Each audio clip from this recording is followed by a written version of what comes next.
we've started reassembly, and remember when I said there was something not quite right when those side frames came off without unlocking them? Sure enough, I've got one truck put back together. I'll show you. Let's start with that. Super easy, because I kept the gears in here, cleaned them in the ultrasonic. They're perfect. They're already lubed. All the wheels are gauged. Wheel sets, once they're gauged, one wheel on a couple different axles was super loose. Loose enough that if the axle was spinning, the wheel might just not spin at all. So I put in just a dot of super glue at the spot where the axle touches the wheel. And just on one side. Remember, super glue with metal versus plastic, it can come loose. Okay, so we just set them in there. And then we've got to put the hangers on.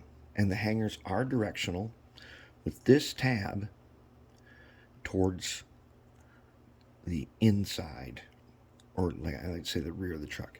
Anyways, it'll fit like this. Let's start over on that. Okay.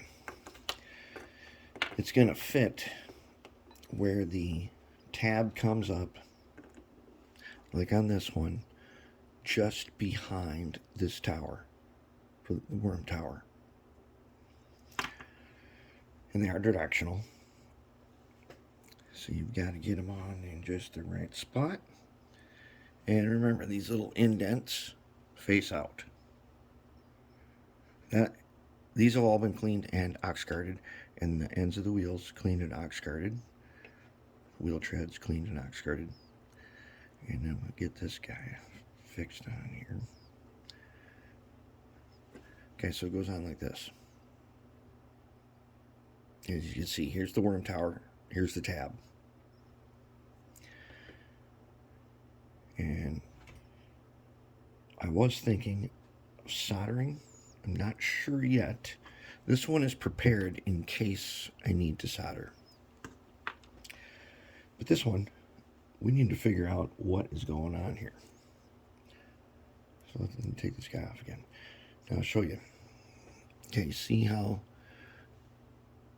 this bracket here on the hanger fits over these pieces?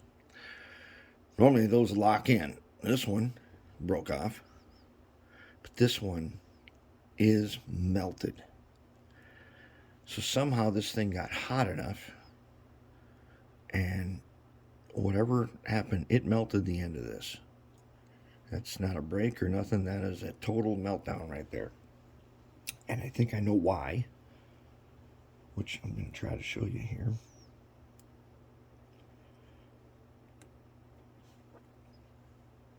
All right, so it should go back on.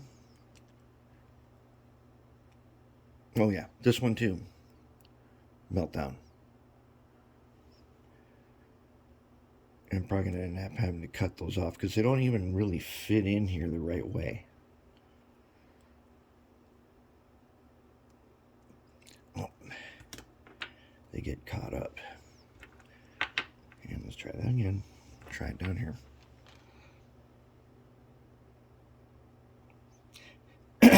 They won't be locking anymore. So that's okay. I'll trim it just enough so it fits in there. And then I'll just put a dot of goop. It'll be good to go. And when it needs to come off again, it'll come off. Okay. So there's the trucks together. Now here's how this works. So this is an insulator for these strips that run alongside here. So if we put this insulator in, which I have to undo the motor again, no problem. It'll fit in there. And then there are these pockets that insulate it in this slot. And when this is sitting on here, as you can see in there, you can see the little tabs poking up through there. So basically they wipe on the bottom of this. Now, That is a very small surface area. Wiping on a very small surface area. If I could figure out a way, you need that insulator in there, no doubt, because when I turn this, you will get touching on these tabs to the frame.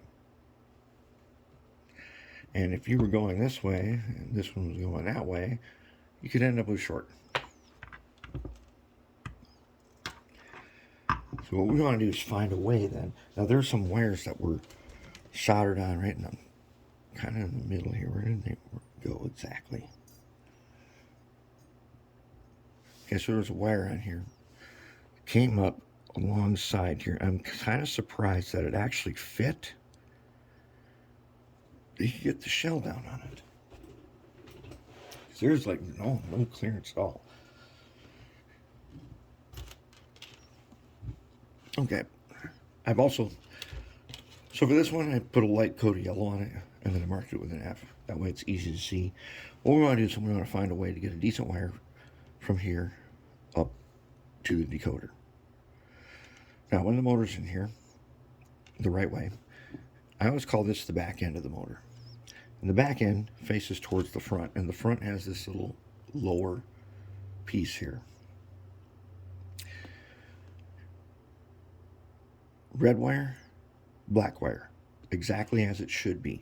Facing front, the red rail's here, black rail's there, and the black rail should be on the left side and the red rail should be on the right side. That's what we always say, red is right. Red is always right. And then from these guys to the decoder. Now this one, the decoder was upside down. Probably made it easier to wire. But we are going to get it right side up, and we want to do it in our usual way, like this.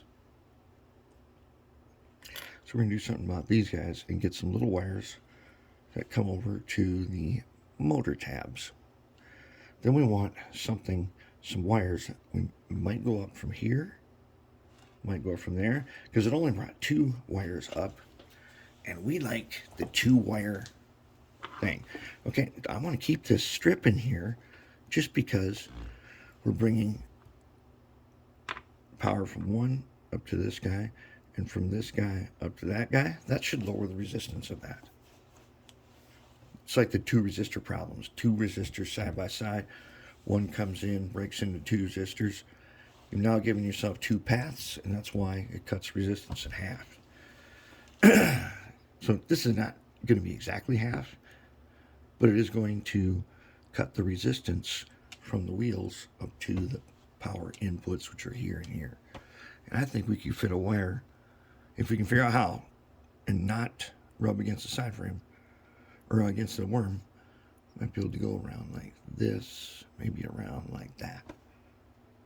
That's what we're going to attempt here in a little bit, but I wanted you to have an overview of what the problem was. And sure enough,